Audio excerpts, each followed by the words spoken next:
It's not more the usual way. Okay. Let's move to another issue. Let's move to corruption. To your mind,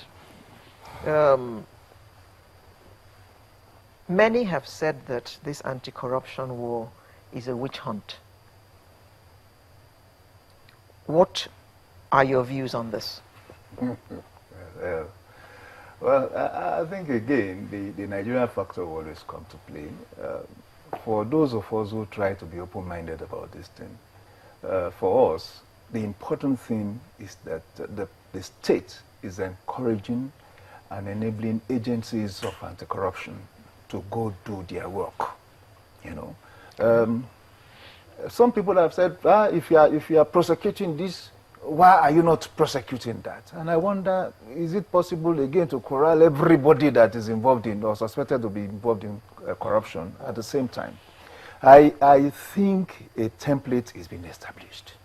And that template is about if you've done an identified wrong on the process of abusing the powers and privileges of your office, you should be arrested.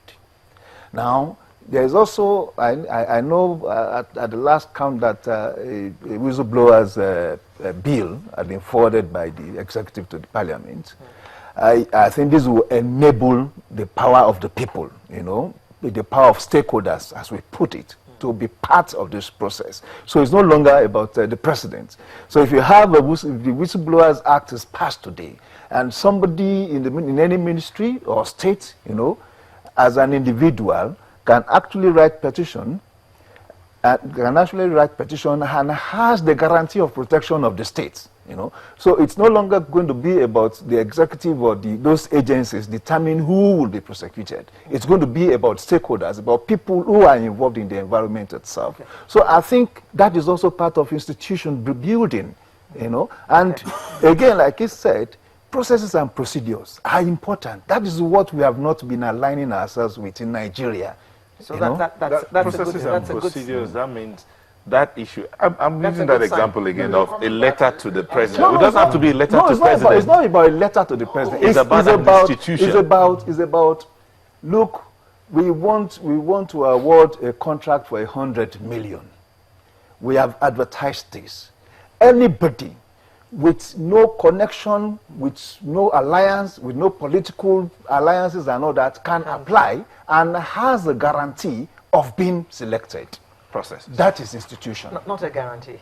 Has a chance, has a fair chance of being given the job because he qualifies. Because he qualifies. Okay. How successful has this fight been by you? The first statement I'll make is about time. Okay. The time has come and I'm very happy. I'll do everything within my powers, our party, to support this anti-corruption. It's about, we can never make progress without addressing this issue of corruption. After that, the next thing is my concern. If you want to fight corruption, you must be willing to close your eye to whoever is involved. As a matter of fact, good strategy was adopted by El Rufai, you know, in sanitizing Abuja. You know what he did? He went for the party chief staying and the generals. By the time he hit them, when they heard in Gwagwalada, everybody took off. They said, if this man could do this to this and to that person, for goodness sake, that madman is coming again. People run before he even comes. I believe that strategy. Forget about, like Saraki, people say, oh, it's, you know, political, whatever. Take somebody, call members of your party and say, for goodness sake, I hope you will believe me that I'm serious about this thing. I hope that you don't do anything about it. You send some boys around and they look, one of your guys falls offline. You take him and you hit him so hard and so bad. And you throw him in jail. You throw him in jail so hard, so bad. People say, wonderful. That will send a message. That's a strong message. That's number one. Number two comes to the dynamics of fighting corruption. And that is, I see Mr. Neota has stolen 20 billion. Let me call it a figure that is, you know, has stolen 20 billion. There's a game that is going on. One is that you must do investigation. You must do prosecution. we have major problems in these two areas. Number one, the policeman that is investigating a 20 billion project, if he's giving 200 million and say, my guy, take it easy, okay? What will be the thing that will tell him, no, for my country, I will not. Let the right thing be done. It starts there. Once this man has not done his investigations right, forget about the rest of the processes. You finish with Mr. Policeman, he tenders very good case before the court. You have those on your side, the lawyers, those for you and those against you. What do? My guy, there is 200 million on the table, okay? Bring this case small by small.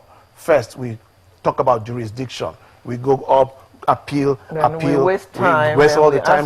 We come back, adjournment. We now take the second one. We take the first case. He brings up 200 charges when he knows that there's nothing to substantiate those charges. So the lawyers are between themselves. Oh boy, Oga, you know the other lawyer, the way they behave. We need to see them. Do you understand me? You give him, he gives the other lawyer, they share. It's not a common thing.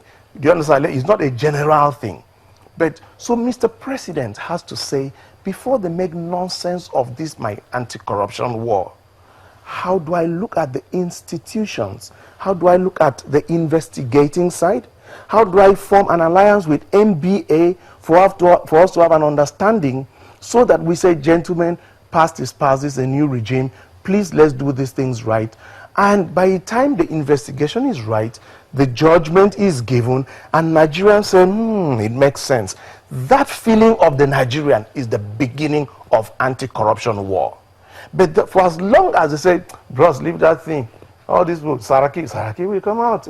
This guy, Bade will come out. The other guy will come out. You make nonsense of the fight of Mr. President. So Mr. President has to come back home again, and we sit down and brainstorm on strategy.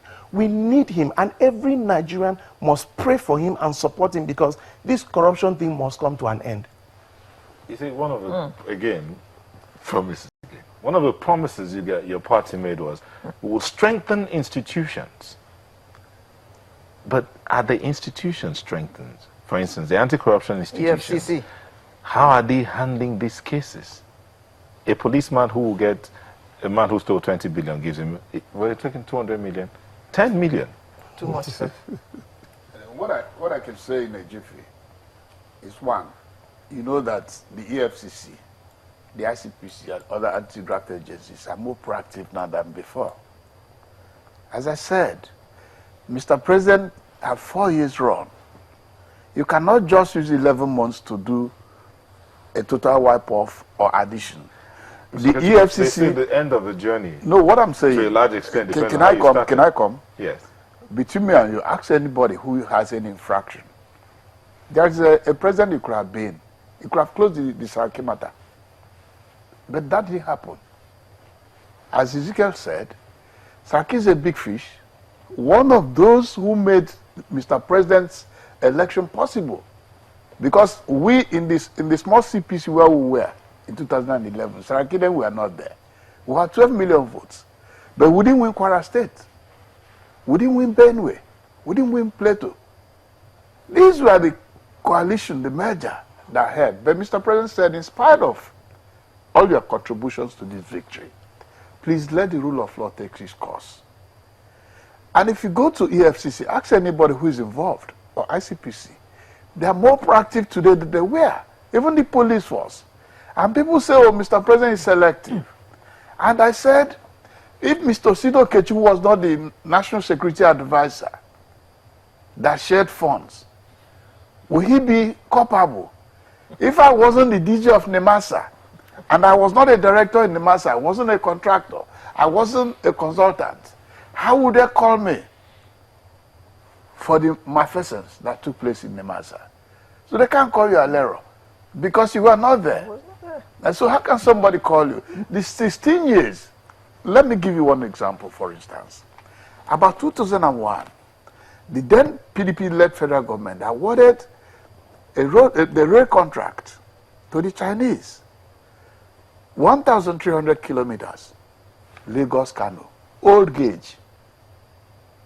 At that particular time, the Chinese awarded 4,000 kilometers from Lhasa, the capital of Tibet, to Beijing, capital of China. So the Germans and Canadians are $4.2 billion. It can't happen now. Mr. President is now talking about Lagos Metro line to ease the traffic in Lagos. If you go through your Google, at the end of the negotiation, you could find out the cost of a kilometer of such metro line. If you find that Mr. President inflated it, for God's sake, I will join you in petitioning. But what I told the Nigerian people is that in 2007, when the then President Obasanjo exited, we of the Conference of Nigerian Political Parties, we headed to the FCC. The FCC stopped our petition. Barabe Musa led us back to them again. They said, no, we can't do this. We headed to court, seeking for mandamus. So democracy is not a revolution. We've taken all this pain in order to bring some of the infractions that happened then to the pages. So if you want Mr. President now to do the immediate effect, lock up Dasuki, jail him finally. This is democracy. You are the same people who will say that the man has returned to his old tendency. Obedience to the rule of law. The Yes. question is, Yes. Mr. Ezekiel talked about the processes, Yes. the institutions.